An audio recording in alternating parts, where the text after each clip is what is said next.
আসসালামু আলাইকুম। আমি শাপলা শাপলা কিচেন অ্যান্ড ব্লগ থেকে নতুন একটি রেসিপি নিয়ে চলে এসেছি বরাবরের মতো। আশা করছি আজকের রেসিপিটি ভালো লাগবে আপনাদের। ভালো লাগলে প্লিজ ভিডিওতে একটি লাইক দিয়ে ভিডিওটি দেখা কন্টিনিউ করবেন। আজকে আমি এই লিচুগুলো দিয়ে একটা রেসিপি তৈরি করে দেখাবো। এটা ছোটদের বাচ্চাদের খুবই প্রিয় একটা রেসিপি। আশা করছি আপনাদেরও খুব ভালো লাগবে। তো তার জন্য আমি এখানে অনেকগুলো লিচু এভাবে ছিলে নিচ্ছি। ছোটোবেলায় এগুলো আমরাও অনেক খেয়েছি, বাচ্চারা খুবই পছন্দ করে। তো ভাবলাম এই লিচুগুলো দিয়ে সেই ভিডিওটাই আপনাদের সাথে শেয়ার করি। এই যে আমি সবগুলো লিচি এখানে ছিলে নিয়েছি, এখন এর বীজগুলো বের করে নেব। আপনারা আপনাদের পরিমাণ মতো লিচু নিয়ে নেবেন। আমি এই কটা দিয়েই বানাবো, সেজন্য এই কটাই নিয়ে নিলাম। এভাবে করে আমি সব কটা লিচুর বীজগুলো বেছে নিয়েছি। এই যে দেখুন, এখন এগুলোকে আমি একটা ব্লেন্ডার জারে ব্লেন্ড করে নেব। আপনারা চাইলে এটা এমনিতেও পাটায় বেটে বা ডাল ঘুটুনিতে ঘন্ট করেও এর রসটা বের করে নিতে পারেন।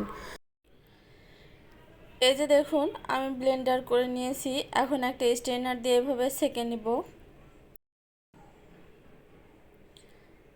স্ট্রেনারে ছাকার পরে বাদ বাকি যতটুকু থাকে এগুলো আমি ফেলে দেব। এখন কিন্তু পুরা লিচের সিজন শুরু হয়ে গেছে। এই সিজনে এভাবে লিচি জেলি বানিয়ে আপনারা 2-3 মাস সংরক্ষণ করতে পারেন ডিপ ফ্রিজে রেখে। এই যে এখন যতটুকু জুস আমার হয়েছে, আমি এটুকুর অর্ধেক নিয়ে নিচ্ছি একটা কড়াতে। আমার এখানে প্রায় 1 কাপ পরিমাণ জুস আছে, আর বাদ বাকিটুকু আমি রেখে দিয়েছি। এর মধ্যে দিয়ে দিলাম 1/2 চা চামচ আগার আগার পাউডার, আর দিয়ে দিলাম 1 টেবিল চামচ চিনি।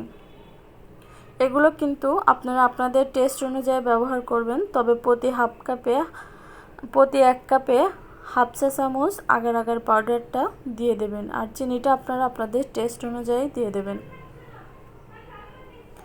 এখন এই যে এভাবে 2 থেকে 3টা বলক তুলে নিতে হবে। বলক চলে আসলেই আমি চুলাটা অফ করে এখন যেটাতে আমি সেট করব সেটাতে সেট করে নিচ্ছি, ঢেলে নিচ্ছি।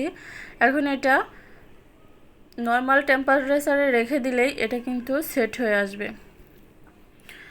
আর বাকি যতটুকু আমার জুসটা ছিল, আর 1 কাপের মতো যে জুসটা ছিল সেটা এখানে দিয়ে দিলাম। আরও 1 কাপ আমি দিয়ে দিলাম পানি। 1 কাপ জুসের সাথে আমি আরও 1 কাপ পানি দিয়ে এখানে 2 টেবিল চামচ দিয়ে দিলাম চিনি। এখন দিয়ে দিব agar agar powder. Agar agar পাউডারটা আমি এখানে 1 চা চামচ ব্যবহার করব।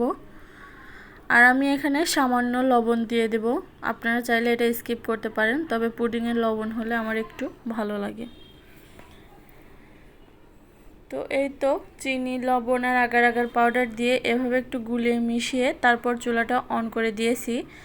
এখন ভালো করে এটাকেও 2-3টা বলক তুলে নিতে হবে। এদিকে এটা কিন্তু আমার প্রায় সেট হয়ে এসেছে, আধা ঘন্টাতেই প্রায় সেট হয়ে আসবে।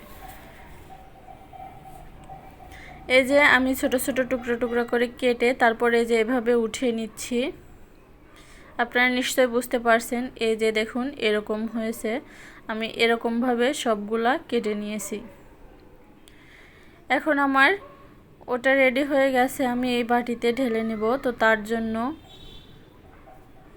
একটা ছাঁকনি দিয়ে এই যে এইভাবে একটু ছেঁকে দিচ্ছি, তাহলে যদি এর ভেতরে কোনো দানা দানা থাকে তাহলে সেটা রয়ে যাবে ছাঁকনির উপরে।